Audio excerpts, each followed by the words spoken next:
মৃত্যুটা ভালো হলো।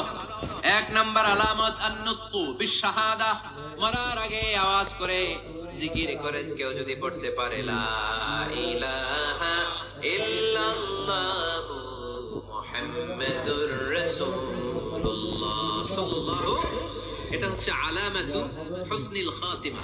আপনার মৃত্যুটা যে ভালো মৃত্যু হয়েছে এটার আলামত। কি মৃত্যু? সবাই বলেন ভালো মৃত্যু আমরা চাই কি চাই না? ভালো মৃত্যুর এক নাম্বার আলামত কালিমা পড়ে যদি মরতে পারে।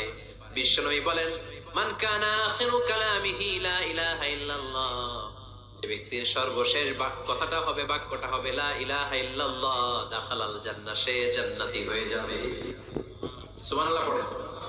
এরপরে বিশ্বনবী বললেন আল মুমিনু ইয়ামুতু বিজাবিন ইরকিল জাবিন, মুমিন যখন মারা যায় তার কপাল ঘেমে যায়। সুবহানাল্লাহ পড়েন। হাত ঘামে না, পা ঘামে না, মুমিনের কপাল ঘামে। সুবহানাল্লাহ। এজন্য কেউ মারা গেলে কপালের মধ্যে হাত দিবেন, দেখবেন ওই ঘামের মধ্যে একটা জান্নাতি ঘ্রাণ আছে। সুবহানাল্লাহ। আল্লাহ, আমরা যখন মরে যাব আমাদের কপালটা যেন এরকম ঘেমে যায়। আমিন পড়েন আর জোরে আমিন। আল মুমিনু ইয়ামুতু বিআরাকিল জাবিন, মুমিন মারা গেলে তার কপাল ঘামে। কপাল ঘামলে বুঝতে হবে এটা ভালো মৃত্যু, ইমানি মৃত্যু। চিল্লায় বলেন ঠিক কিনা? এরপরে বিশ্বনবী বললেন ফি লাইলাতিল জুমা, জুমার রাতে যদি মরে, আও ফি শাহরি রমাদান, কিংবা রমজান মাসে যদি মরে, আও ফি সাফারিল হজ, কিংবা হজের সফরে যদি মরে। বাংলার জমিন থেকে অনেক হাজিরা হজ করতে যায়, অনেকে ওইখানে যে আরাফাতের ময়দানেও মারা যায়, এরকম হাজি আছে না নাই?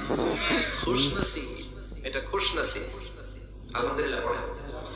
এরপরে বিশ্বনবী বললেন মাউতু শাহাদা, আল্লাহর রাস্তায় জিহাদ করে কালেমার বাণীকে উপরে তুলে ধরার জন্য কেউ যদি শাহাদাতের পেয়ালা পান করে, শাহাদাতের মৃত্যুর চাইতে ভালো মৃত্যু আর হতে পারে? শাহাদাতের মৃত্যুর চাইতে শ্রেষ্ঠ মৃত্যু আছে?